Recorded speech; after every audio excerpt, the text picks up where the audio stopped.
Vous posez une question bien difficile parce que quand on parle d'innovation, généralement, on voit le côté positif de l'innovation. L'innovation, technologiquement, c'est quelque chose qui apporte de nouvelles réponses à des problématiques qui n'avaient pas trouvé de solution. Et l'innovation dans les technologies d'information, à la limite, disons, c'est une tautologie. Parce qu'aujourd'hui, les technologies d'information sont en elles-mêmes une innovation qui a été apportée dans le mode de communication. On a parlé à un moment donné de convergence des médias, où des supports différents qui portaient des messages différents, tout un peu se sont retrouvés agrégés autour d'un seul support, qui est le support numérique. Bon, je suis un peu vieux, mais j'ai vécu un peu toutes ces technologies, toutes ces mutations, toutes ces innovations qui ont permis aujourd'hui d'avoir un média universel qu'on appelle l'Internet, mais qui aujourd'hui regroupe l'intégralité des moyens de communication mondiaux et qui permettent réellement l'expression de la communication. Alors, il y a des innovations, et les innovations sont même au cœur de ces technologies. Parce que les innovations sont à la fois technologiques, parce qu'aujourd'hui, il y a de nouvelles technologies qui sont mises en place. Je vais en citer quelques-unes, peut-être pour les informaticiens, mais on est passé de l'Internet, après nous sommes passés à la télévision, à la voix sur IP, la téléphonie sur Internet, après on est passé à la vidéo sur Internet, qui a créé YouTube. Aujourd'hui, on parle aujourd'hui pratiquement de tout ce qui est argent monétique avec l'événement de blockchain et des bitcoins. C'est-à-dire une nouvelle monnaie qui vient s'implémenter sur ces technologies, une nouvelle innovation encore, qui pose de gros problèmes à nos sociétés. Puisque une monnaie sans banque centrale, ça devient quelque chose d'extrêmement difficile. Mais bien entendu qu'à ce niveau-là, à chaque innovation, on va avoir des usages. Et je crois que le gros défi que nous avons tous, en tant que société, mais je dirais au niveau global, c'est de pouvoir déterminer quels sont les usages qu'on peut faire de ces technologies. Et en fait, je dirais que les technologies sont usage-driven, c'est-à-dire que c'est les usages qui font aujourd'hui de cette technologie ce qu'elle est devenue aujourd'hui. Je prendrai un exemple simple. Il y a quelques années, bon, je dirais peut-être quelques années à l'échelle de moi-même et quelques dizaines d'années à d'autres échelles, quand on a mis en place la téléphonie mobile, nul ne pouvait prévoir à l'époque que la téléphonie mobile atteindrait ce niveau d'usage aujourd'hui, où il y a plus de téléphones que dans la population de la majorité des pays. On est à des taux de couverture de 110%, 120%, 150% dans certains pays, c'est-à-dire que la téléphonie mobile est devenue un vecteur extraordinaire. Alors que nul ne pensait en plus que cet usage allait pouvoir se développer majoritairement dans les pays en voie de développement. Parce qu'il y a eu un saut de qualité technologique qui a permis des usages novateurs, et parmi ces jeunes novateurs, on peut en citer d'autres, on peut en citer certains, par exemple, qui font un peu, qui ont plus d'impact quand on en parle, c'est par exemple l'émergence des transferts d'argent. Le mobile money, aujourd'hui, c'est quelque chose qui est venu des pays émergents, des pays en voie de développement, et qui aujourd'hui s'impose comme étant un moyen de paiement à l'ensemble des pays du monde. Donc, on a ce paradigme. Les technologies permettent de faire des choses nouvelles, mais les usages, c'est ce qui pose défi. Et quand on revient sur la problématique de la société sénégalaise, aujourd'hui, quand on regarde ces usages, c'est là qu'il y a beaucoup de questionnements. Il y a des usages positifs. Tout ce qui est transfert d'argent, tout ce qui a rendu un peu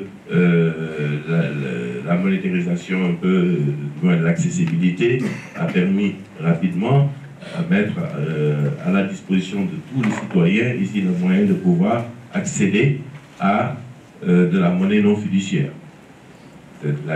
Donc ça, c'est quelque chose d'extrêmement intéressant. Mais par contre, effectivement, comme dans tout usage, il y a une problématique de dérive. L'usage est fait sans contrôle d'une certaine manière et entraîne à des excès, des fois, mais souvent à des prises de position qui peuvent apparaître comme nocives pour le développement de la société. Je pense que sans vouloir peut-être rester trop longtemps, je vais juste essayer de donner quelques exemples qui me paraissent les plus pertinents. On parle beaucoup justement des problématiques des réseaux sociaux.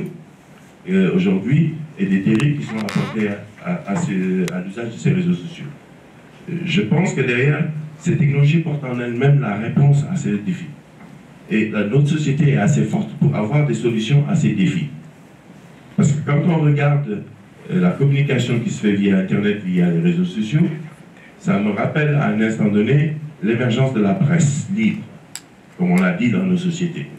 Puisque le média papier, à un moment donné, a été divulgué à très forte échelle. Et quand on a divulgué cette média à très forte échelle, effectivement, on a eu des journaux qui ont peut-être eu aussi la capacité d'aller vers des dérives, d'avoir des lignes éditoriales qui n'étaient pas tout à fait claires, mais la capacité que nous avions, c'est que nous pouvions, grâce à l'arsenal juridique qui était mis en place, contrôler ces dérives et ramener les gens dans des axes bien précis. Il était prévu que le directeur du CNRA, du président du CNRA soit là, mais ça aurait été intéressant d'avoir justement ces points de vue. Aujourd'hui, la problématique qu'il y a, c'est que l'ensemble de ces aspects sont aujourd'hui numériques, digitaux. Il n'y a plus de support physique qui permet de matérialiser justement cet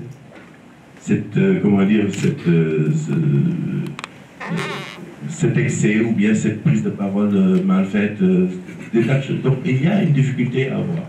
Mais c'est là que je pense que justement que nous avons toutes les capacités, parce qu'il s'agit d'appliquer notre droit à ces nouveaux médias. La difficulté réside bien entendu dans le fait qu'on n'est plus dans un média territorial, on est dans un média global. C'est-à-dire, quel est l'espace de l'extraterritorialité? Monsieur le ministre peut-être pourra justement nous éclairer par rapport à ça, mais quand une infraction est commise et que l'origine de l'infraction se trouve en dehors de notre territoire, il y a une difficulté notoire à pouvoir acter. Et ceci, monté en flèche, effectivement, fait craindre beaucoup de choses, beaucoup de dérives, beaucoup de problématiques qui risquent d'être posées, avec des impacts, bien entendu, dans notre social. Mais cela ne doit pas quand même empêcher de regarder les aspects positifs. Les aspects positifs, c'est qu'aujourd'hui, ces technologies numériques, ces innovations technologiques dans le domaine d'éthique offrent aussi des spectres inouïs de développement, des spectres insoupçonnés de développement. Aujourd'hui, on peut former, grâce à ces innovations technologiques. Je prends le cas en tant qu'universitaire de l'université virtuelle sénégalaise, on dit Fonek Fofle, dans laquelle l'éducation et l'enseignement supérieur est déterritorialisé. On a l'université présente dans tous les départements aujourd'hui grâce à la présence des espaces numériques ouverts, grâce aussi à l'accessibilité à ces technologies qui permettent aujourd'hui de régler un certain nombre de problèmes tels que la massification dans nos amphithéâtres. Et donc il y a des aspects positifs. Il faut que nous puissions faire la part des choses de ces aspects pour pouvoir réellement prendre l'aune et la mesure et surtout regarder les risques et les menaces qui sont autour de notre société pour prendre les mesures nécessaires pour les contenir. Je ne vais pas être plus disert que ça, je pense qu'on aura les moyens de discuter de moyens plus pratiques sur ces aspects, mais en introduction, voilà ce que je voulais dire. Regardez la technologie sous deux aspects, les bienfaits qu'elle peut apporter dans ces innovations, télémédecine, téléenseignement, etc. Et bien sûr, les menaces dans les usages, ce sont ces menaces de ces usages qui généralement font plus les médias, sont plus médiatisés, sont plus connus, mais qui, à mon avis, avec vraiment l'appui de l'intégralité société, doivent pouvoir être contenus de manière intelligente et permettre réellement l'émergence d'une société du numérique qui soit en adéquation avec notre culture et nos valeurs. Je vous remercie. Mais quand nous sommes dans des pays occidentaux ou qui ont des modèles sociaux qui sont différents des nôtres, je pense que ces pays, pour eux, cela constitue une difficulté plus grande. Donc je ne pense pas que ce soit une surprise, ces comportements-là. C'est une révolution, comme il y en a eu tout le temps. Mais après cette révolution technologique, on est en train de passer sans doute à une révolution sociale.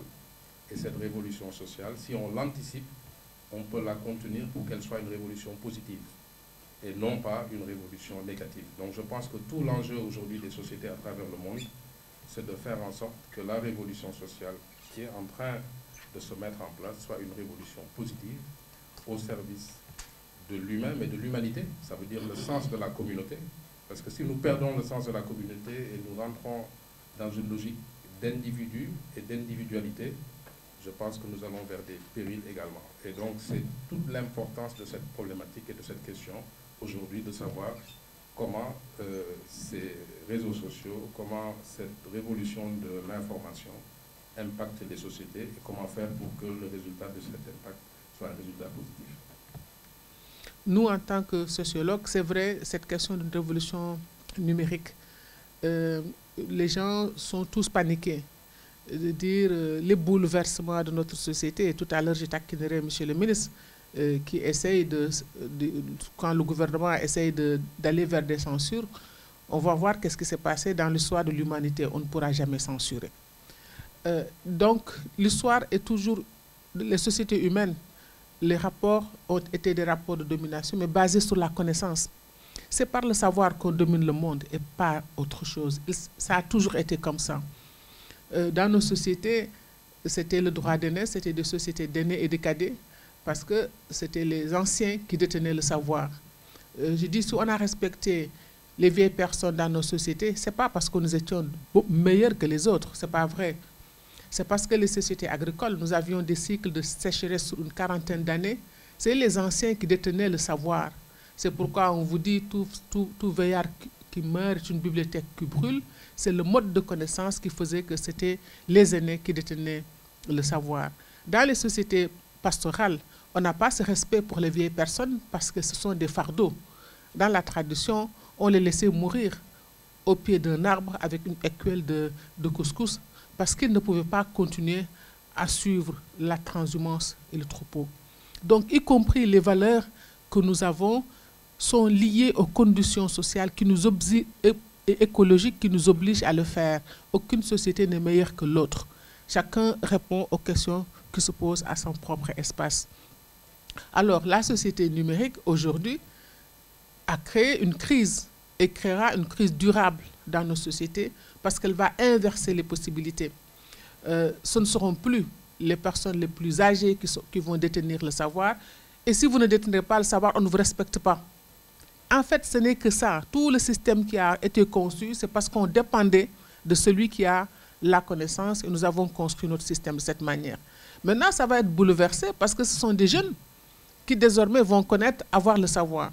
Quand vous avez vécu en Europe, dans le milieu des immigrés, vous vous rendez compte que dès qu'ils arrivent dans ces pays-là, parce que le parent ne sait pas lire, ne sait pas écrire, tout de suite, c'est l'enfant, les rôles sont inversés dans les foyers des migrants que nous avions observés, parce que c'est l'enfant qui détenait la possibilité, la connaissance et le savoir, et ce qui a amené tous ces dérives que nous avons connues de contrôle de l'éducation, de délinquance des enfants, d'inadaptation par rapport à cette société. Nous, ce qui doit nous intéresser, c'est de voir comment anticiper sur le futur. En fait, ce n'est que de cette manière que nous pourrons nous en sortir. Il y a des choses intéressantes, il y a des défis à relever.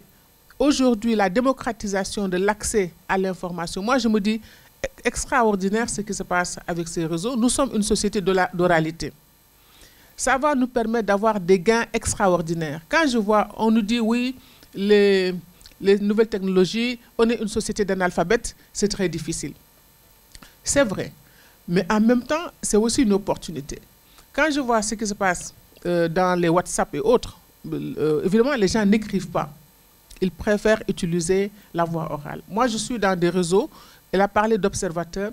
Moi, je ne parlerai pas d'observatoire pour un contrôle, mais c'est des lieux d'observation pour connaître notre société. Y compris pour nous sociologues, nous n'avons plus besoin parfois d'aller faire des enquêtes, de nous déplacer. Ça va raccourcir le temps, le délai pour faire énormément de choses. Même pour les thèses, à l'époque, quand on faisait 5 ans, 7 ans pour faire une thèse, aujourd'hui, en sociologie, par exemple, on peut raccourcir ça de manière extraordinaire pour 3 ans, rien qu'avec l'informatique, parce qu'avant, quand nous faisions les recherches qualitatives, vous tapiez, vous découpez, vous collez sur des murs, et aujourd'hui, en 1 minute, l'ordinateur vous classe vos thématiques clés et vous pouvez faire vos analyses assez rapidement, donc il y a un raccourci.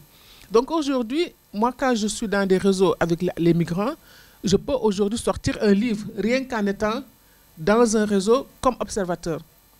parce que sur une thématique donnée, les gens donnent leur information. Par le passé, ça aurait nécessité que je prenne un enregistreur, que j'aille écouter chacun, que je le traite, etc. etc. Maintenant, ce que ça nous donne comme possibilité, moi, c'est ça que je trouve extrêmement important. Il n'y a pas de limite. Sur la question de l'éducation, avec les MOOC, aujourd'hui, on peut aller chercher l'information où on veut. Tout à l'heure, il a dit que les innovations sur la digitalisation de la monnaie, ça vient du Kenya, ça vient de jeunes Africains, mais il n'a rien gagné là-dedans. Parce que simplement, on lui a acheté le brevet sans qu'il ne comprenne de quoi il s'agissait. C'est vrai, nous avons des possibilités extraordinaires pour tous ces jeunes qui sont ici dans cette salle, demain, d'être au même niveau que d'autres sur le marché de la production de connaissances, mais aussi de moyens économiques. Parce que c'est la connaissance qui donne l'économie. C'est la technologie qui donne l'économie. Tout tourne, et Karl Marx avait raison, tout tourne autour de la production et du contrôle de la production. Et là, c'est le savoir qui détermine cette forme de production. Maintenant, au Sénégal, nous avons tellement peur parce que nous disons que nos sociétés vont être bouleversées, on insulte sur Internet, on exhibe la vie sur Internet. C'est vrai. C'est des moments par lesquels on va passer, mais je crois qu'ils vont se tarir. Ça va se tasser, mais c'est comment arriver à un contrôle collectif, à une autocensure collective. Et c'est ça la question de l'éducation. Parfois, c'est les orientations qu'on peut donner. Au lieu, parce que les jeunes aiment les défis et aiment l'interdit. Si vous les interdisez, vous n'avez aucune possibilité de les contrôler. Et les spécialistes de l'Internet, des TIC nous le diront. Et il va y avoir des inventions permanentes. C'est-à-dire, quand le gouvernement dit qu'on va sortir la loi, peut-être qu'il va nous en parler, l'article 27, que tout le monde décrit sur son alinéa 3, donc, parce que ce n'est pas clair, tout le monde a peur. Peut-être qu'on n'a aucune raison d'avoir peur, mais ce qui est certain, on ne pourra pas censurer longtemps sur un système d'information parce qu'il en ressurgira d'autres. Et aujourd'hui, on est ouvert à des possibilités de connaissances illimitées. Ce que nous devons chercher, au lieu d'avoir peur et de dire que oui, on est en train de détruire notre société, il faut en prendre, il faut en tenir compte et voir comment faire évoluer les gens de manière positive, mais surtout, pour moi, c'est se tourner vers les possibilités infinies. C'est vrai que tout le monde dit dans les familles aujourd'hui, on ne se parle pas. Mais en même temps, les familles lointaines se parlent. Moi, je dis, je suis dans un réseau de migrants.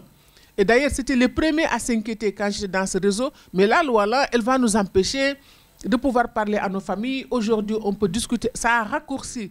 La femme qui épouse un migrant qui disparaît pendant 10 ans, qui n'avait aucune possibilité d'avoir son mari, aujourd'hui peut tous les jours chatter avec son mari. Donc, quand on dit que la famille se détruit, mais la famille éloignée aussi se rapproche. À la fois, c'est un espace de distanciation parce que nous pouvons être côte à côte sans nous parler. Peut-être qu'en étant physique, côte à côte physiquement, le problème se trouve ailleurs. Mais si nous sommes à des milliers de kilomètres, ça a permis à des familles de s'informer, de se consolider. Donc, ce n'est pas de regarder uniquement ce qui est négatif. Ce n'est pas d'avoir peur et de dire que notre système tel qu'il était, on doit le garder. Ce n'est pas vrai. Le monde a toujours évolué. Ce que mes arrière-grands-parents vivaient, ce que mes grands-parents vivaient et moi-même, ce n'est pas du tout la même chose, ni avec mes enfants, ni avec mes petits-enfants. Mais on a l'illusion que nous avons une société statique. Notre société n'a jamais été statique. Des influences extérieures ont amené des modifications. Parfois, c'est qu'elles se font progressivement. C'est pourquoi on ne s'en rend pas compte et on n'est pas offusqué. Mais aujourd'hui, c'est brutal ce qui est en train de se passer. Et tout le monde est ému.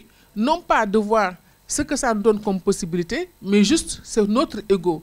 Moi, je suis étonnée qu'on ne pense qu'aux insultes sur Internet.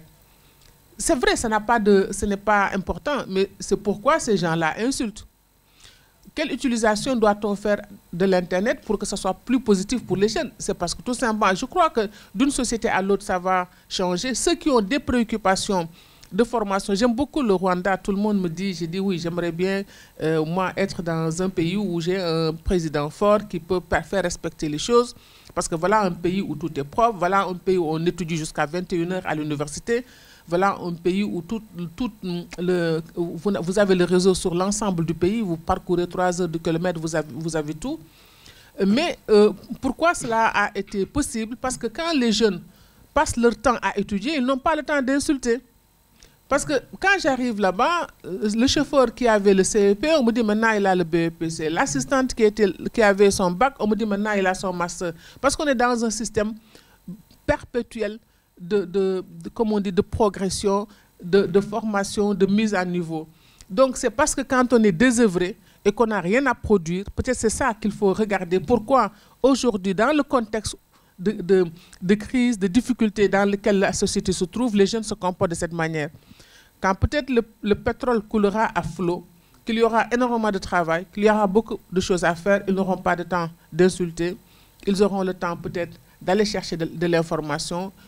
Parce que l'Internet, au lieu d'en avoir peur, c'est peut-être un des indicateurs pour le pouvoir de comprendre aussi quel est l'état mental dans lequel se trouve une société et de pouvoir, à mon avis, anticiper et de régler la chose. Donc, parce que nous ne voyons jamais les choses de manière négative, nous mettons les mots sur les faits et maintenant on se dit ce fait-là, ce fait social, parce que c'est des faits qui peuvent devenir des phénomènes sociaux quand ça devient massif, c'est de voir comment le contourner.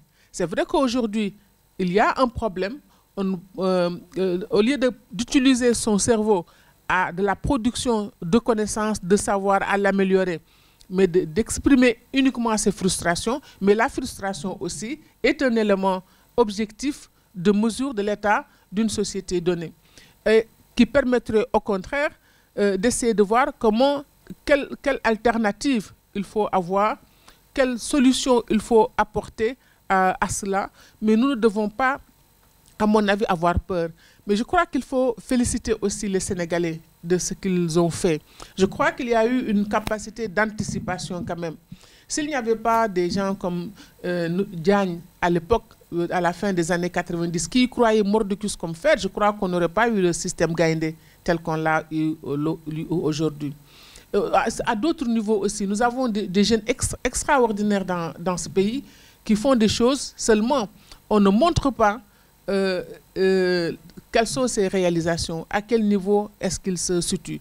Et en même temps, très rapidement, sans qu'on ne passe à l'éducation aux technologies, la population s'en est emparée. Et c'est là où je trouve le génie aussi des Sénégalais. Ce qu'on pensait qu'un analphabète ne pouvait pas faire dans le système, ils sont en train de le faire. Moi, je suis fascinée quand on me disait la dernière fois que les Sénégalais ne lisent pas. J'ai dit d'accord, peuvent ne pas lire l'ouvrage, mais ils auront accès au contenu de l'ouvrage parce que les gens partagent, les gens commentent. Et en même temps, le groupe de femmes avec qui je travaille, moi je suis fascinée, je l'ai répété dans une émission, de voir des femmes qui ne sont jamais allées à l'école, qui ont plus de 75 ans, mais qui font acheter des ordinateurs pour elles, qui demandent à leurs enfants, leurs petits-enfants, même pas leurs enfants, à leurs petits-enfants tous les jours, de leur dire qu'est-ce qui se passe là-dedans, de leur commenter l'actualité et d'être au même niveau que vous quand vous rentrez en discussion avec elles. Donc il y a peut-être, on a un travail de recherche sociologique. Les sociologues ont du boulot pour mieux comprendre quelle est la situation de la réceptivité, de l'état des lieux, du rapport de la population aux nouvelles technologies. Ce n'est pas encore fait. Il y a quelques éléments de bribes qui sont là, mais à partir de notre vécu, de nos relations avec et de notre observation tout simplement, nous avons énormément d'espoir au contraire, mais effectivement, Diagne l'a dit tout à l'heure, le premier élément, c'est le rapport à la démocratie.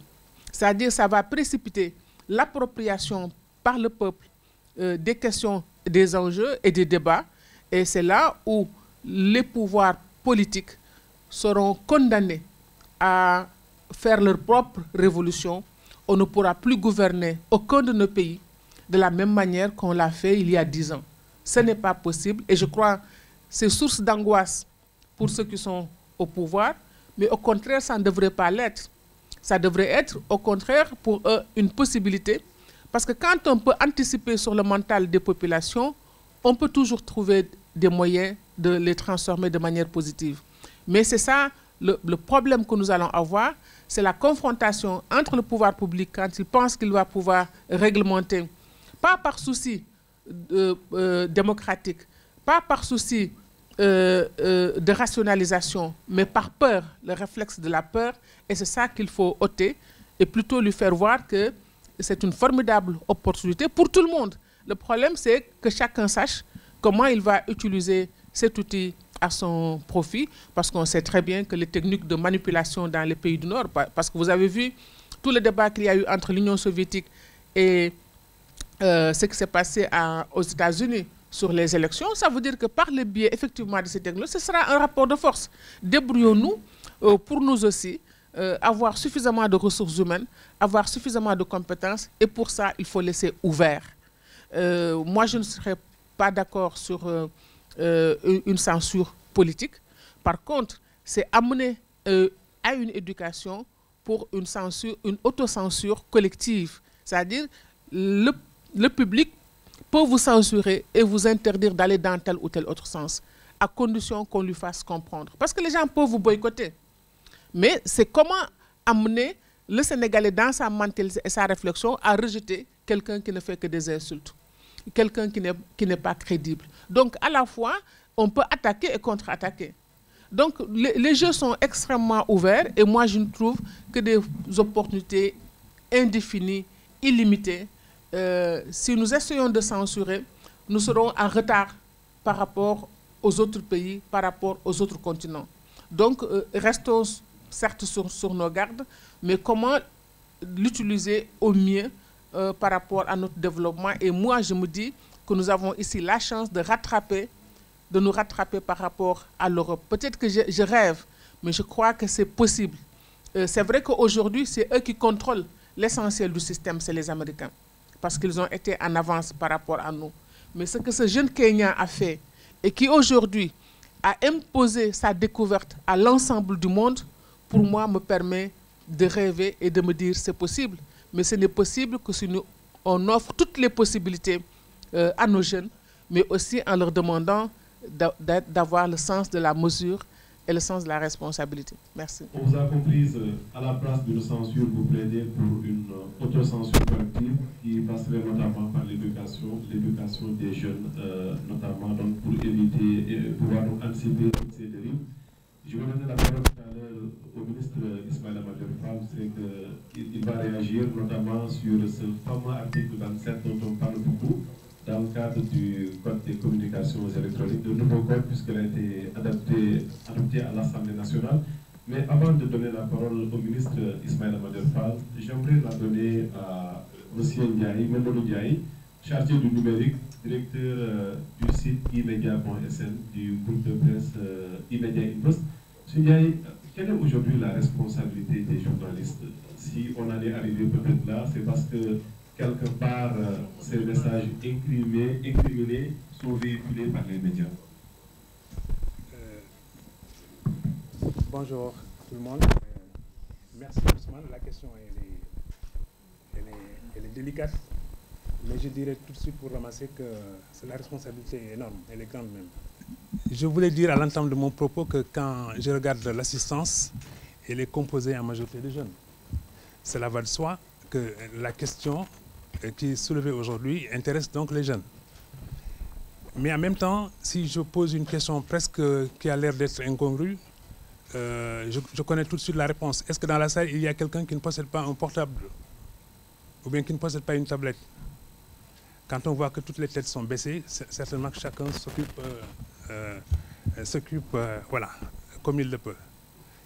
En fait, quand je dis cela, c'est pour montrer véritablement qu'il y a un processus de transformation de notre société. Les jeunes d'aujourd'hui, ils consomment l'information différemment de la façon dont les générations antérieures consommaient l'information. Mais certains aussi qui sont très malins, ou bien qui sont très en pointe sur ces questions-là, ont pu trouver la clé pour toucher ces jeunes par le biais justement des applications. Et je crois que vous tous, vous êtes sur vos tablettes ou sur vos portables, mais vous n'êtes pas sur les mêmes applications. Ou alors vos centres d'intérêt sont divergents, pour des raisons liées simplement à vos curiosités personnelles, ou bien à vos curiosités de recherche, ou bien à vos curiosités sociales. C'est dire simplement que le numérique non seulement a fait une grosse pénétration de la société, Mais en même temps aussi, elle a trouvé des éléments de réponse, peut-être que pas de façon définitive, mais elle a au moins trouvé des éléments de réponse pour capter une partie justement de l'opinion. Et la meilleure des opinions, selon justement ces concepteurs, c'est les opinions en devenir, autrement dit les jeunes. Donc on mise sur la jeunesse africaine, on mise justement sur le potentiel que représente cette jeunesse-là. Parce qu'ailleurs, je parle sous le contrôle de la sociologue, ailleurs il y a un déclin démographique. Et on dit qu'en Afrique, effectivement, il y a non seulement un regain démographique, mais il y a une vitalité justement des populations. C'est dire donc que ceux-là qui conçoivent un certain nombre d'outils pour véhiculer des messages savent à qui ils s'adressent en amont. Mais en même temps qu'ils préconisent justement ces applications-là pour ces publics, ils s'aperçoivent également qu'il y a des dynamiques qui s'enchevêtrent en Afrique. Cela veut dire quoi? Cela veut dire qu'en Afrique, il y a une quinzaine d'années ou il y a une vingtaine d'années, il n'y avait pas un pouvoir d'achat qu'on peut observer aujourd'hui. Et parce que maintenant, les sociétés sont ouvertes, comme l'a dit la sociologue, les parents et les jeunes se sont conjugués pour voir quel est le meilleur devenir pour la progéniture. Certains sont envoyés dans de grandes écoles, certains sont envoyés justement sous d'autres cieux pour avoir de la formation. Mais donc c'est un pouvoir d'achat accru qui s'organise et qui se prépare en Afrique. Quand vous voyez aujourd'hui un certain nombre de multinationales venir s'installer par le biais justement de leurs filiales, c'est que les études de marché leur ont donné raison de venir par anticipation s'imposer sur le continent. Mais mieux, là où il y a les multinationales, là où il y a peut-être les filiales de ces multinationales, il y a forcément aussi les organes de propagation justement de l'information et du savoir de ces multinationales-là. Et si vous le constatez, si vous le remarquez bien, au Sénégal en tout cas, et à Nairobi que je connais un peu mieux, ou à Addis Abeba, de plus en plus les grands médias, les grands networks s'installent, achètent des QG de 10 000, 15 000 ou 20 000 mètres carrés. Pourquoi? Eh bien parce que simplement, pour eux, dans les études de planification, l'Afrique est un enjeu. Mais puisque l'Afrique est un enjeu, il faut que ceux qui réfléchissent justement pour l'Afrique, ceux qui réfléchissent à partir des données africaines, réfléchissent également de façon approfondie sur non seulement ces transformations-là, mais également les mutations qui accompagnent justement ces transformations-là. Donc, Madame la sociologue est interpellée au même titre que donc, ses collègues, y compris également le décideur qui est en face de nous aujourd'hui. C'est dire simplement que la réponse des médias africains est une réponse timide par rapport à ce qui s'orchestre. Pour une bonne et simple raison que d'abord il y a la question des moyens. Je n'aime pas souvent évoquer la question des moyens parce que c'est une façon de se victimiser et de dire peut-être bon, on abandonne le combat avant même de le livrer.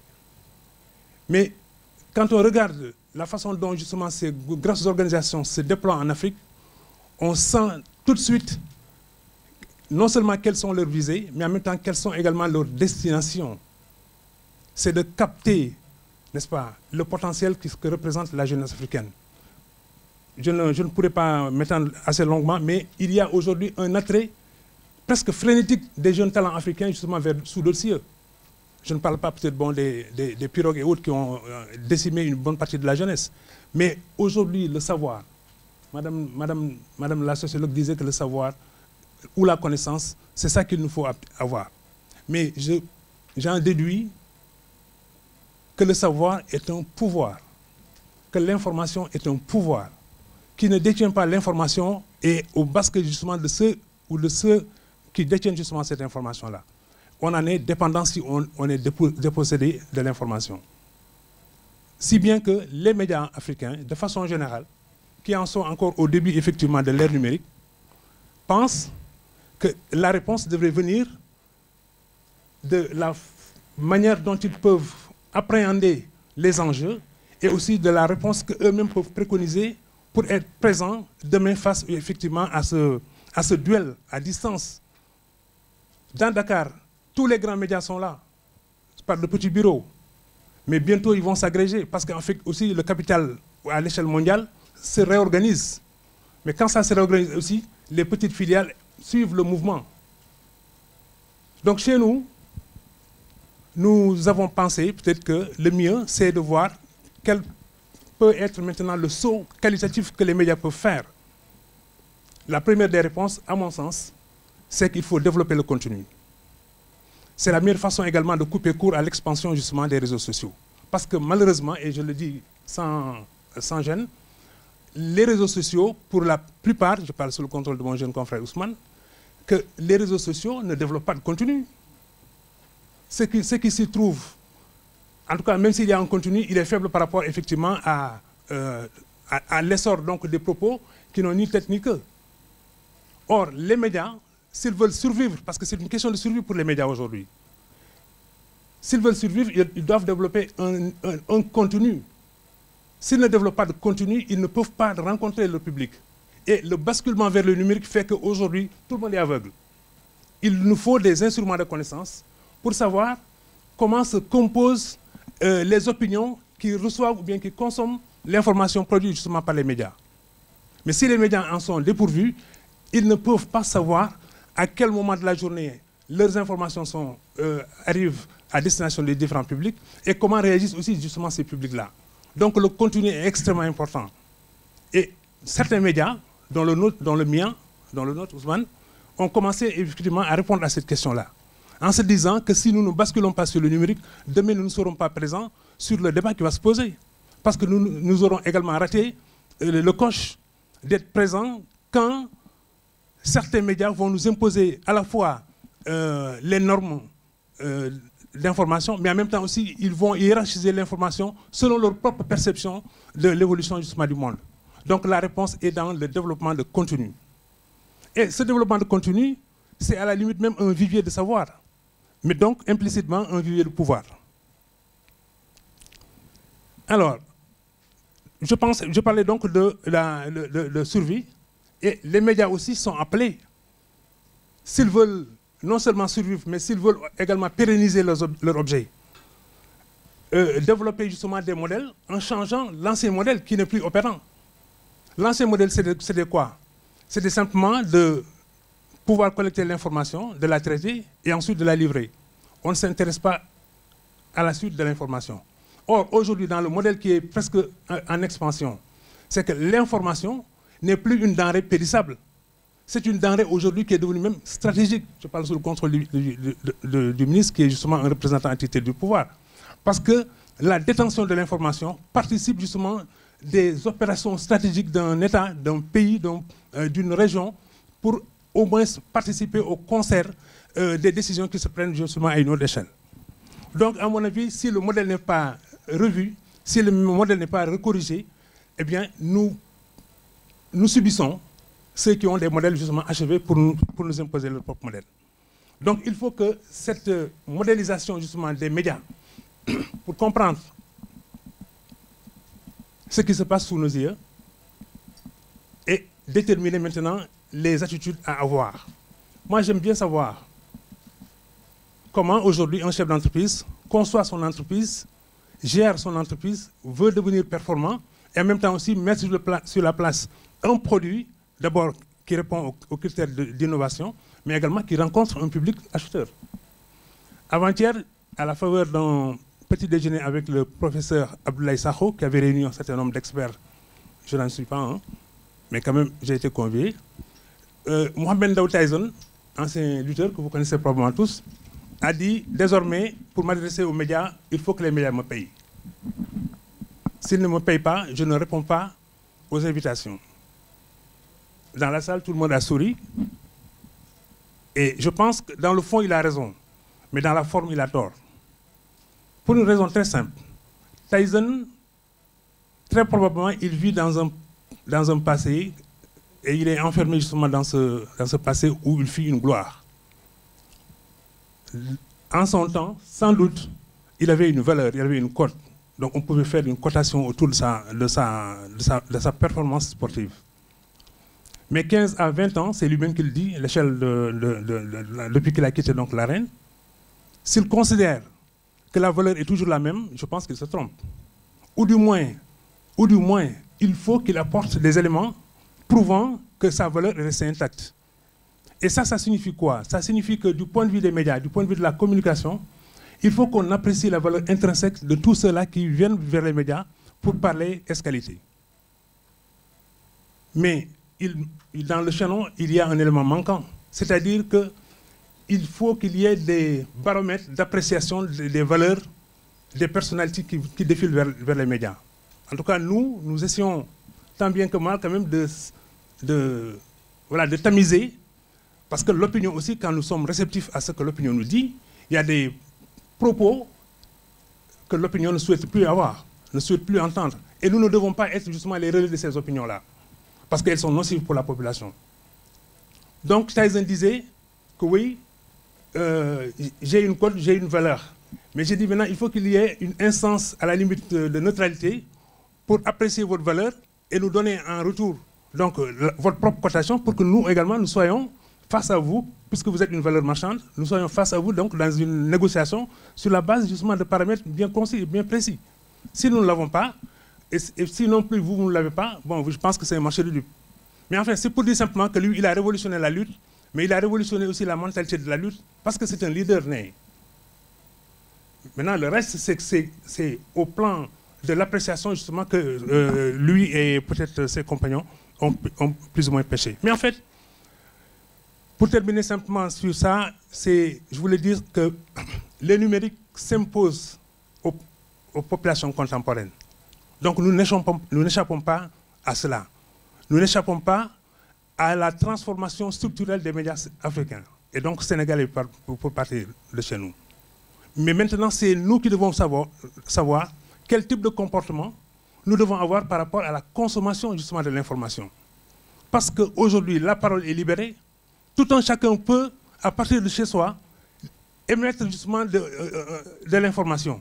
Mais il n'y a plus d'instance de validation des informations destinées au public. Si bien que ça devient un danger. Mais quand bien même ça devient un danger, je ne souscris pas à la peur qu'on suscite en disant simplement que ces bouleversements et ces transformations-là sont susceptibles justement de bouleverser la société sénégalaise.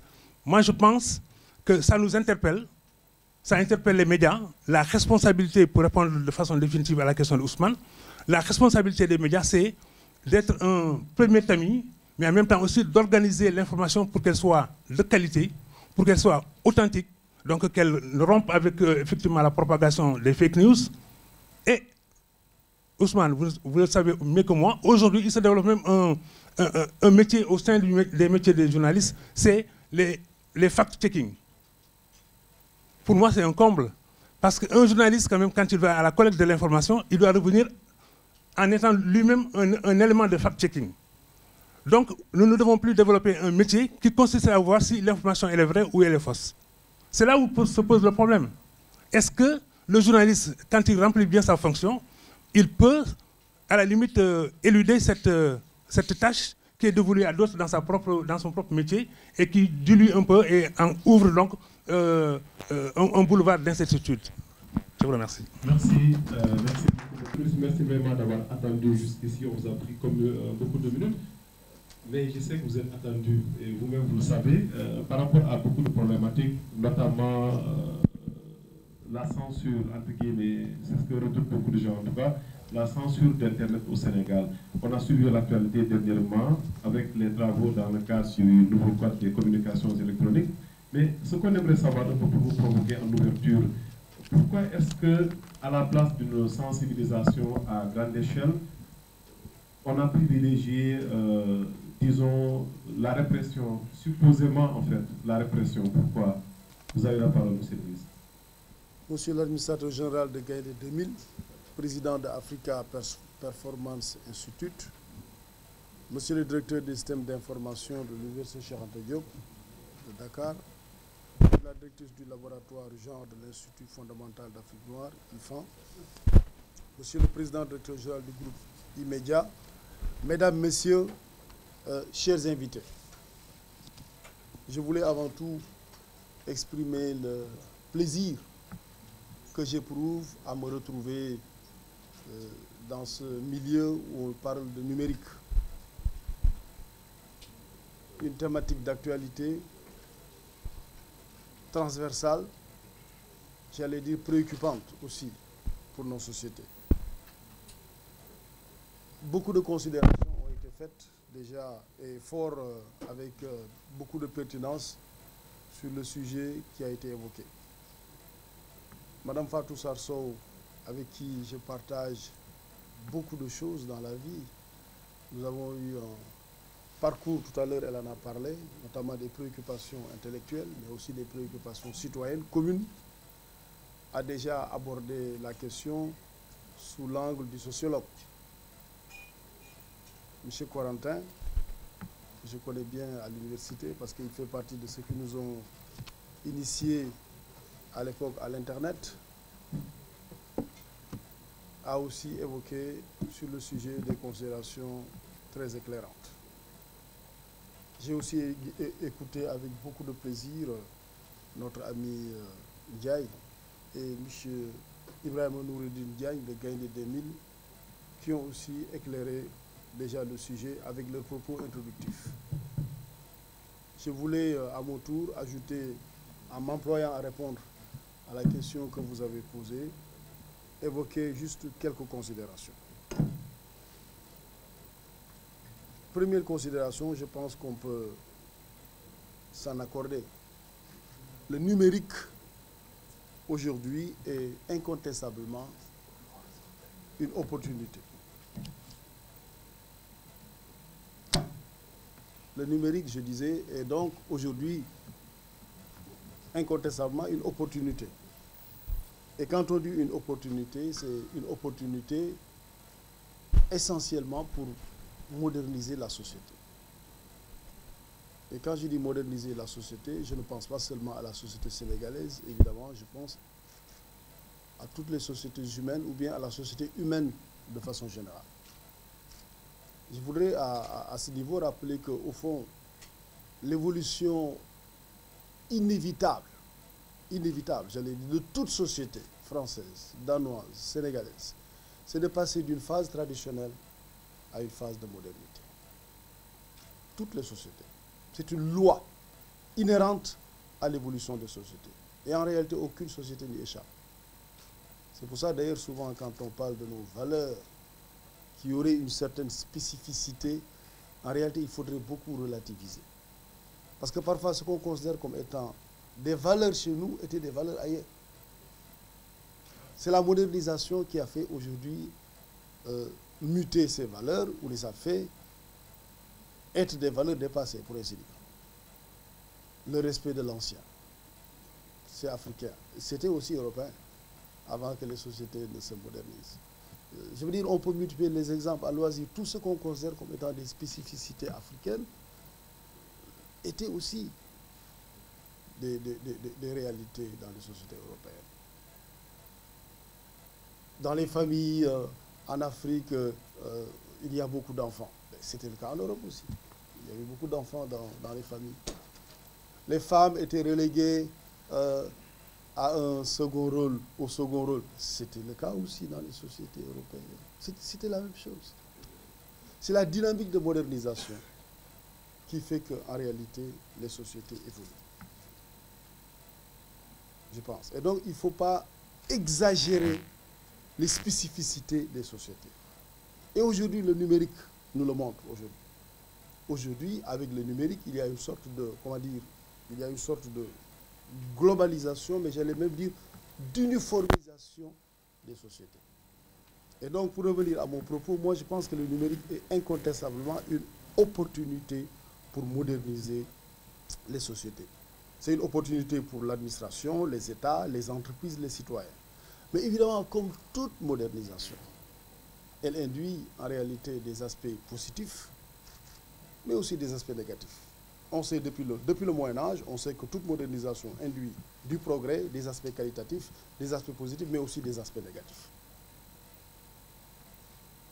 Le développement des sciences, par exemple. On sait que c'est le développement des sciences qui a permis aujourd'hui à l'humanité d'améliorer le bonheur des êtres humains, mais c'est le développement des sciences aussi qui a permis à l'humanité de se doter aujourd'hui d'armes de destruction massive, par exemple. Les guerres, de plus en plus, deviennent meurtrières parce que les armements sont devenus plus modernes. Aujourd'hui, il est plus facile de tuer dans des guerres avec beaucoup plus de conséquences qu'il y a quelques années où on utilisait des flèches ou des fusils. Donc, il y a, je pense, une opportunité incontestable, déterritorialisation aujourd'hui des sociétés. Les sociétés ne sont plus territoriales. Tout à l'heure, M. Corentin l'évoquait à juste titre. Le renforcement de l'égalité des individus, des citoyens. Aujourd'hui, avec le numérique, il y a un renforcement du principe de l'égalité. Autrefois, on disait que les hommes naissent libres et égaux en droit, mais on savait bien que ce n'était pas tout à fait une réalité. Aujourd'hui, avec le numérique, ça devient de plus en plus une réalité, parce que nous avons un égal accès, tout au moins au savoir et à l'information. Aujourd'hui, ce qui n'était pas pour nous de notre temps, quand on fait une thèse ici à Cheikh Anta Diop, on peut accéder au même savoir, au même document qu'un étudiant qui est à la Sorbonne. Ce n'était pas possible il y a quelques années. Moi, je me rappelle quand je faisais ma thèse, dans les années 90, quand j'avais besoin d'une thèse à l'université de Montpellier, j'écrivais une lettre. J'allais à la poste de Fann pour demander la thèse. On m'a envoyé la thèse. J'allais à Fann récupérer la thèse. Je photocopiais. Je retournais à Fann. Je renvoyais la thèse. Et tout ça, parfois, durait 6 mois, juste pour avoir la thèse. Aujourd'hui, la question ne se pose plus. Aujourd'hui, l'étudiant de l'université Cheikh Anta Diop peut avoir les mêmes accès aux mêmes ressources documentaires qu'un étudiant qui est à l'université de Boston. Donc aujourd'hui, je pense que le numérique est une opportunité incontestable. Le numérique aujourd'hui, on l'a dit aussi, renforce de façon qualitative les démocraties. Pourquoi? Parce qu'on était tombé d'accord qu'au fond, l'idéal de démocratie, c'est la démocratie dans laquelle le peuple exerce directement le pouvoir, sans intermédiaire, sans intercesseur. C'est Rousseau qui le disait. L'idéal démocratique, c'est qu'on n'ait pas de représentants. On exerce directement le pouvoir. Mais après, il s'était rendu compte que ce n'était pas possible. Il disait s'il existait un peuple de Dieu, il se gouvernerait démocratiquement, car un gouvernement si parfait ne convient pas aux hommes. Parce que dans tous les cas, on ne peut pas avoir un système où chaque citoyen, dans sa chambre, peut donner son point de vue. Eh bien, on se rend compte que ça commence à devenir une réalité, ça. Tout à l'heure, Mme Fatou Sarsour le disait, aujourd'hui, chaque citoyen peut donner son opinion sur le débat public. Et donc, il y a, pour ainsi dire, quelques indices. Je ne dirais pas qu'on est dans une démocratie directe, pas du tout. Mais il y a quand même les indices d'une démocratie directe qui permet de plus en plus aux citoyens de participer directement ou de prendre part directement au débat public sur les affaires publiques. Ça aussi, je pense que c'est positif. Mais évidemment, il y a des effets pervers. Tout à l'heure, on y reviendra. C'est tout ce qui est relatif, par exemple, à la cyberdélinquance.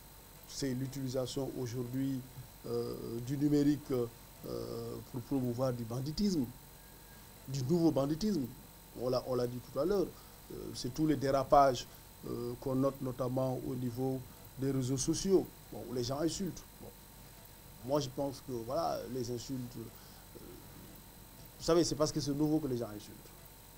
Parce que quand on s'insulte, on se fatigue très vite d'insulter. On ne peut pas insulter tout le temps. Voilà. En revanche, quand on fait du progrès, on peut continuer toujours dans le sens du progrès. Moi, je pense que les gens vont insulter dans un premier temps parce que c'est nouveau, mais après, plus personne n'insultera, à mon avis. Ou en tout cas, les insultes deviendront marginales. Ça me rappelle comme quand j'étais jeune, lorsque dans un quartier, quelqu'un installait une sonnerie, nous les enfants, on courait, on sonnait et on fuyait. Mais aujourd'hui, personne ne sonne dans les sonneries. Évidemment, on peut multiplier les exemples. Hein. Chaque fois qu'il y avait quelque chose de nouveau, voilà, on aimait un peu braver, on essayait comment dire, de transgresser les règles, parce que c'est nouveau. Mais en réalité, moi je suis convaincu que dans quelques années, plus personne n'insultera sur Internet, parce que justement, où il y aura une autocensure collective, comme le disait tout à l'heure Mme Fatou Sarsour, ou alors les esprits seront tellement éveillés, la culture numérique sera tellement développée que les gens comprendront que le numérique c'est fait pour autre chose, mais pas pour insulter. Au niveau du Sénégal, maintenant, je pense que nous avons ici aussi un avantage. C'est que notre pays est un des pays qui s'est le plus tôt converti au numérique en Afrique. J'allais dire dans le monde, d'ailleurs.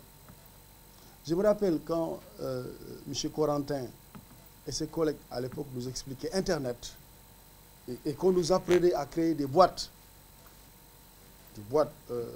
email à l'époque. Quand on a fini l'exercice, je pense que ça devait être 96, si ma mémoire est bonne, je suis allé à Bordeaux, jeune thésard, parce qu'on allait là-bas pour faire des recherches, etc. On a organisé un truc pour former les étudiants français, les chercheurs français, les chercheurs, à Internet et à ouvrir des boîtes. j'avais découvert, je leur disais, mais ça, on l'a déjà fait au Sénégal. Et les gens me disaient, non, comment ça? C'est pas possible, vous ne pouvez pas le faire déjà au Sénégal. Je lui dis, non, si, nous, on l'a fait il y a un an. Pour dire que, très tôt, notre pays, je pense, s'est converti au numérique, a compris les opportunités qu'il y avait avec notamment l'informatique, l'Internet et tout ça.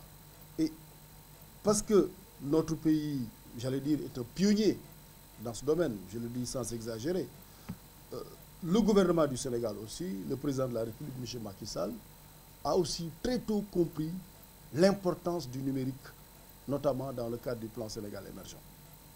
Et c'est pour ça qu'ici, je dois dire que le numérique est une option de politique publique.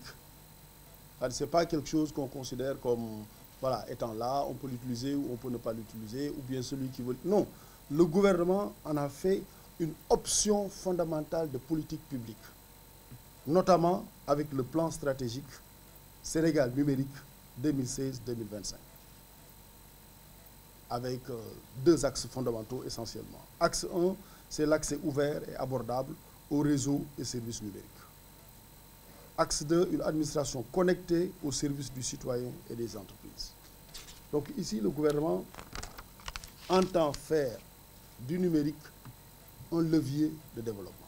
C'est pour ça que pour tous ceux qui entendent, tous ceux qui ont l'opportunité d'entendre les discours du président Macky Sall, il y a toujours un plaidoyer très fort pour l'utilisation du numérique au service du développement au Sénégal. C'est dans ce cadre que le ministère de la Justice, parce qu'en réalité, il y a une déclinaison du plan stratégique Sénégal numérique au niveau de tous les ministères.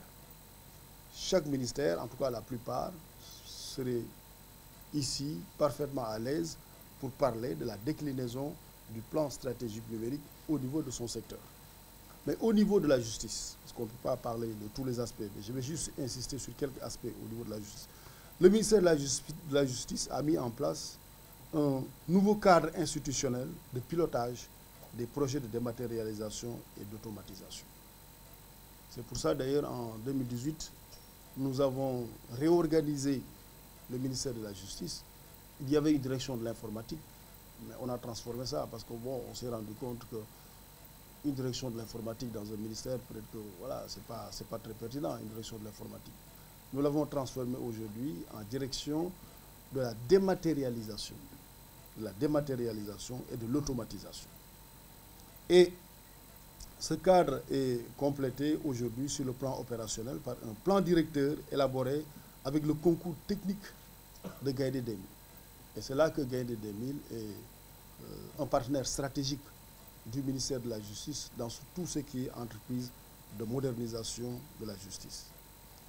Aujourd'hui, il faut le constater, l'administration de la justice s'adapte au numérique, plus d'efficacité, plus de transparence, plus de prévisibilité. Mais en un mot simplement, plus d'accessibilité. Parce que la vocation d'un service public de la justice, c'est d'être un service public accessible. Et aujourd'hui, c'est avec le numérique, notamment ce qu'on est en train de faire en termes de dématérialisation avec Gaïndé, que nous avons un objectif simple dans la justice. C'est la modernisation de la justice. Aujourd'hui, l'enjeu de la justice, c'est moderniser. Et quand on dit modernisation de la justice, c'est développer tous les outils, tous les instruments pour produire un service public de la justice de qualité, rapide, efficace.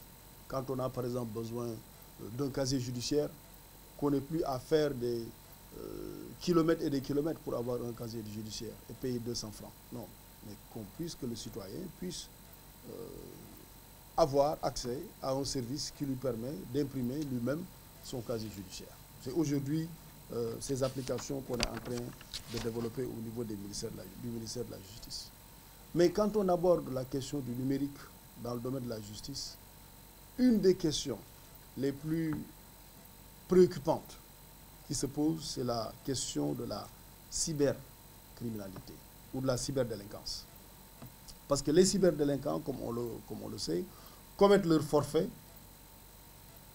de façon immatérielle. Donc ce n'est pas forcément matériel, ce n'est pas une agression, mais de façon immatérielle, par le biais de systèmes informatiques ou contre des systèmes informatiques.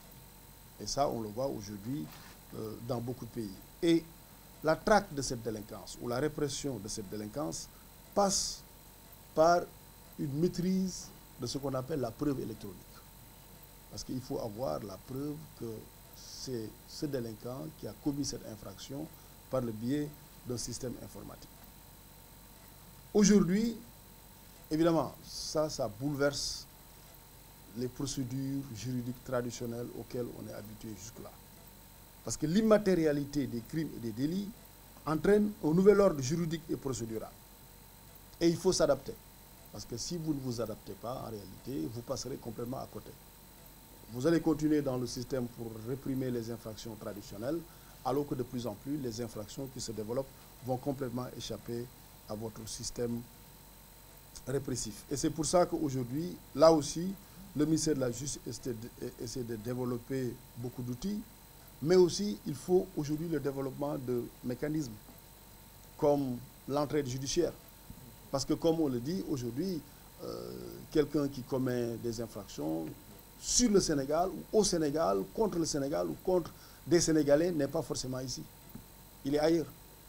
Et vous ne pouvez pas l'appréhender s'il n'y a pas de mécanismes d'entraide judiciaire, de mécanismes de coopération judiciaire entre les États.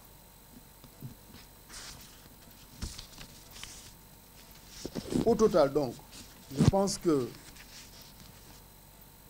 on peut relever sans être exhaustif que le fonctionnement de la justice aujourd'hui laisse une grande place au numérique et à ses progrès contenus.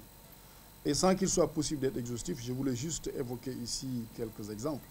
Les techniques de communication électronique pour l'échange d'informations ou la négociation qui sont aptes à transformer les relations entre les usagers du service public, leurs représentants et les juridictions.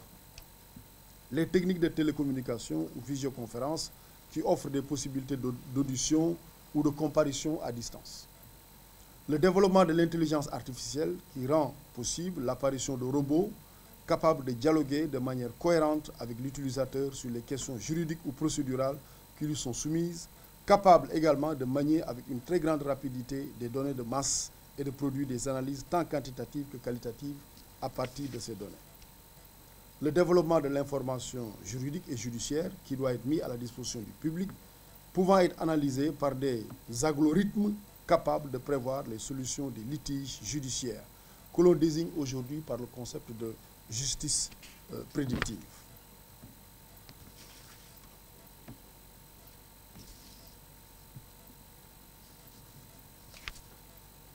Monsieur l'administrateur général de Gaïndé 2000, bien heureusement, la mise en œuvre coordonnée de ces technologies est facilitée par le développement de start-up actives dans le domaine judiciaire qui proposent une gamme très large de nouveaux services juridiques numériques sous la dénomination de cyberjustice ou de e-justice. C'est justement ce que nous a proposé Gaïndé 2000, avec un projet d'urbanisation informatique qui nous a permis, en 2018, de mettre en place un schéma directeur chevillé autour de la lettre de politique sectorielle de département, justice du département. Lettre, je reprends, schéma directeur chevillé autour de la lettre de politique sectorielle de développement du ministère de la Justice. Je voudrais maintenant, pour terminer, juste répondre à une ou deux questions qui ont été posées notamment par le professeur Fatou Sarsow et peut-être d'autres d'ailleurs sur l'article 17 du Code des télécommunications. Mais 27. Mais je voulais juste, si quelqu'un a le texte, s'il peut le lire à haute et intelligible voix pour que tout le monde l'entende, cet article. C'est possible. Vos agents peut-être. Oui, peut-être, si vous l'avez. Pour qu'on l'entende. Parce que souvent on parle de censure. Et là, je voulais quand même rassurer. Aujourd'hui, tout le monde est conscient qu'on ne peut pas censurer. On ne peut pas être en 2018 au Sénégal et parler de censure. C'est pas possible. Impossible. Ça, même si un gouvernement le veut, il ne le peut pas. Et ça, le gouvernement en est parfaitement conscient. Vous savez, la particularité aussi qu'on a dans le gouvernement du Sénégal, pendant longtemps, d'ailleurs, les gouvernements, c'était des instructeurs, après, c'est des administrateurs civils, mais le gouvernement actuel qu'on a, sa particularité, c'est que nous, on l'appelle le gouvernement des ingénieurs. Ils sont tous ingénieurs, quasiment. C'est des ingénieurs. Tous très au fait des nouvelles technologies de l'information, de la communication. Le président est un ingénieur, le ministre de l'Intérieur est un ingénieur, le ministre de l'Enseignement supérieur, ils sont tous ingénieurs, quasiment. Sauf nous, quelques professeurs, etc. Et donc, je veux dire, ce langage du numérique, le Premier ministre. Mais il n'y a aucune femme ingénieure. Ah, s'il y a une. Oui. Il y a non, ils sont à 90% ingénieurs. 90%. Le Premier ministre, c'est un ingénieur. Ingénieur informaticien d'ailleurs. Ingénieur informaticien de l'industrie. Ça veut dire qu'entre nous, ces gars-là, ils sont au courant de tout ce que se dit en matière numérique. Dans le monde. Dans le monde. Et ils ont une claire conception de ce qu'aujourd'hui le numérique constitue une opportunité pour promouvoir le développement dans notre pays. Ils savent bien que nous ne sommes pas dans des perspectives ou dans des possibilités de censure. Personne n'est dans ça. En revanche, il faudrait quand même, c'est pour ça que je lise le papier, qu'on admette tout de même que le numérique dans notre pays, les échanges sur Internet, etc., mais requièrent tout de même une régulation minimale.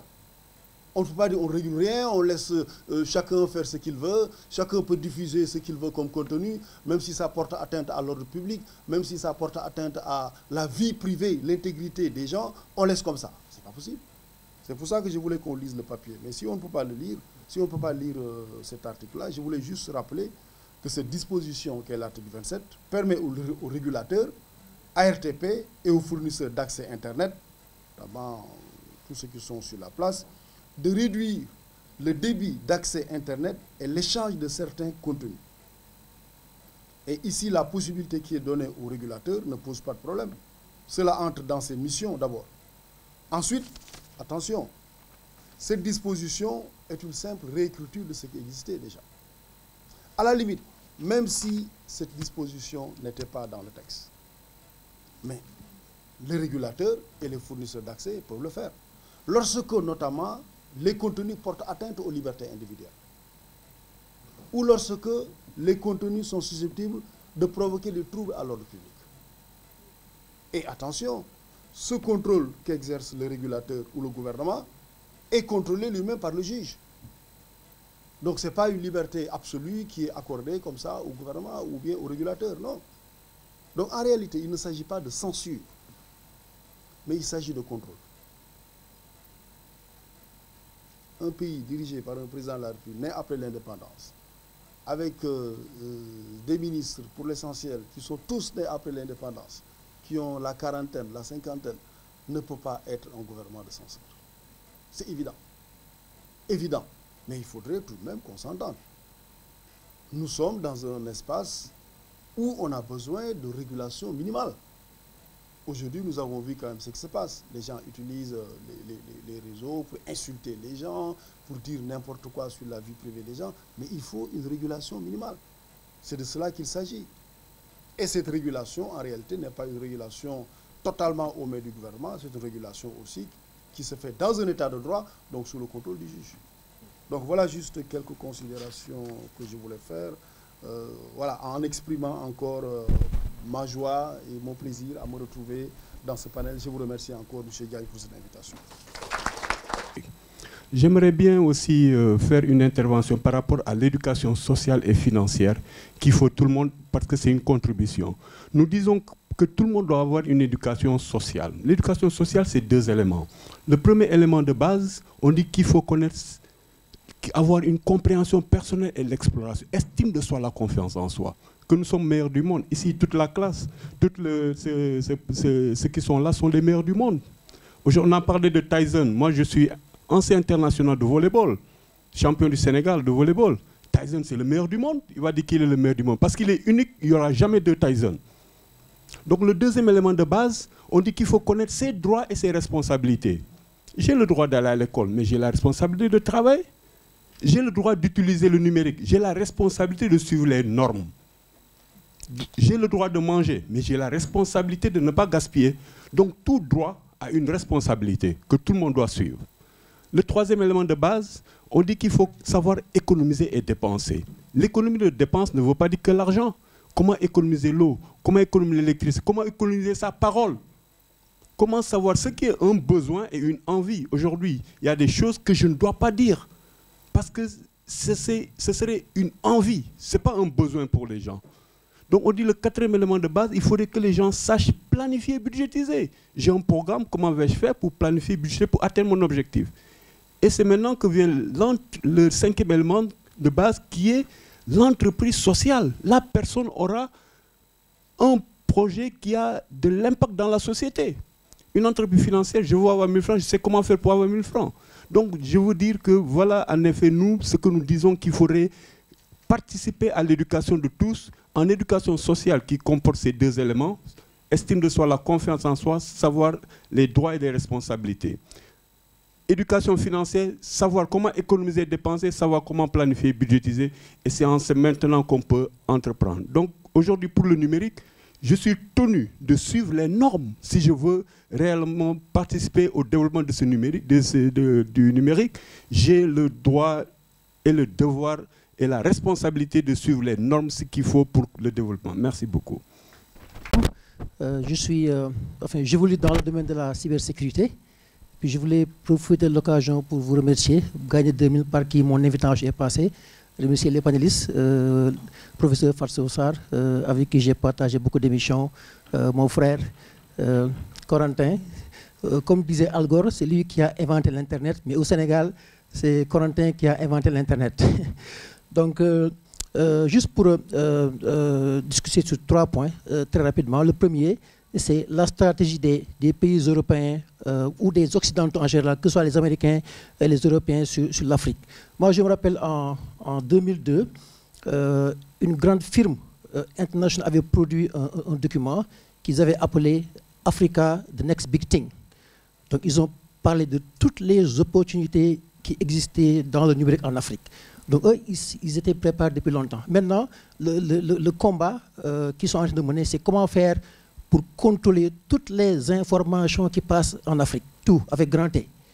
Donc c'est ça le combat. Donc si nous, ici, on pense à réfléchir sur les stratégies numériques, eux, ils sont au stade où ils sont en train de réfléchir sur comment contrôler toutes les informations, parce que l'information, contraire à ce que pensent certaines personnes, le pétrole n'est pas la ressource naturelle la plus prisée au monde. Maintenant, c'est la donnée. La donnée, elle est essentielle. Parce que si on a l'information, on contrôle le pouvoir. Et on contrôle aussi les moyens de diffusion. Le deuxième point concernant l'article 27, comme l'a si bien dit M. le ministre, il n'y a aucun gouvernement au monde qui peut contrôler Internet. Si c'était possible, les Chinois l'auraient fait. Parce qu'ils font partie des pays les plus conservateurs en Afrique et tout ce qui se passe en Chine est relayé à travers le monde à la minute et à la seconde près. Donc, comme il dit, c'est bien de réguler. Et puis c'est normal que l'Internet soit ainsi. Parce que, comme nous le savons, l'Internet est la caisse de résonance des pensées alternatives. En fait, c'était ça le but de l'Internet, le partage d'informations. Évidemment, il faut réguler, mais réguler avec responsabilité. Parce que, comme on le dit, le principal problème, moi, au Sénégal, d'après moi, comme je le dis tout le temps, peut-être une répétition, moi, j'ai fait 14 ans dans la Silicon Valley aux États-Unis. Donc, j'étais là au moment où l'informatique venait de démarrer. Le problème au Sénégal, c'est que les gens passent trop de temps sur les réseaux sociaux. Et je vous dis que la raison pour laquelle cette situation se produit est qu'il n'y a pas de contenu. Les gens vont cliquer. Donc, si vous ne leur proposez pas des contenus responsables sur lesquels ils peuvent cliquer, ils vont cliquer sur n'importe quoi. Je pense que le combat, c'est le combat du contenu. Et oui, j'ai fini. Faire de sorte que les Sénégalais deviennent des acteurs et non pas des consommateurs. Je vous remercie. Merci beaucoup. C'est Aminata Rassoul-Dien, jeune entrepreneur évoluant dans le domaine de la mode. Merci de m'avoir invité à cette activité qui est si importante par son contenu et par la qualité des interventions qui se sont dégagées. Tout d'abord, je remercie monsieur le ministre qui était mon professeur à la faculté de droit en 2013. Je le remercie de passage. Et aussi, je félicite les organisateurs de ces événements parce que je pense que c'est la deuxième fois que je participe à ces genres d'événements, les matchs du numérique. Je voulais juste axer mon intervention à l'endroit de la jeunesse sénégalaise. Parce que tout à l'heure, il y a quelqu'un qui a dit qu'on est tout le temps connecté sur la toile. Et malheureusement, il n'y a pas de contenu. Mais moi, je dis que les contenus, c'est nous qui devons les inventer. Parce qu'on ne doit pas toujours être attentif à pour d'autres personnes le fassent à notre place. Nous, les jeunes, à chaque fois, nous sommes sur la toile, WhatsApp, Facebook, Insta, etc. Et pourquoi pas, on n'essaye pas d'utiliser les réseaux sociaux professionnels. Il y a LinkedIn, il y a tant d'autres. Je me demande que, certes, on a créé, les Blancs ont inventé les réseaux sociaux pour nous divertir, mais nous devons apprendre à l'utilisation professionnelle de ces réseaux sociaux-là. Parce qu'il y a beaucoup de jeunes conscients qui l'utilisent pour leur business, mais il y en a d'autres qui l'utilisent à d'autres fins. Donc c'est à nous de nous sensibiliser davantage, essayer de conscientiser aussi nos frères et sœurs pour l'utilisation professionnelle de ces réseaux sociaux. Je vous remercie. Merci du ministère en charge des télécommunications. Nous vous remercions, Monsieur le ministre, pour votre participation et à tous les panélistes aussi. Mais surtout, nous vous remercions pour vous avoir approprié la stratégie Sénégal numérique 2025. Si tous les ministères avaient fait comme vous, je crois que notre travail de culture et de sensibilisation serait plus facile. Et aussi, j'ai l'article 27 avec moi. Ça vous prendrait peut-être du temps, mais il n'y a rien d'important, il n'y a rien de contraignant dans cet article. Nous pouvons vous le lire si vous avez le temps. Nous pouvons aussi le mettre à la disposition de la population. Oui, mais avant l'alinéa 3, il y a l'article 25 où on demande, où on dit qu'il y a un accès libre.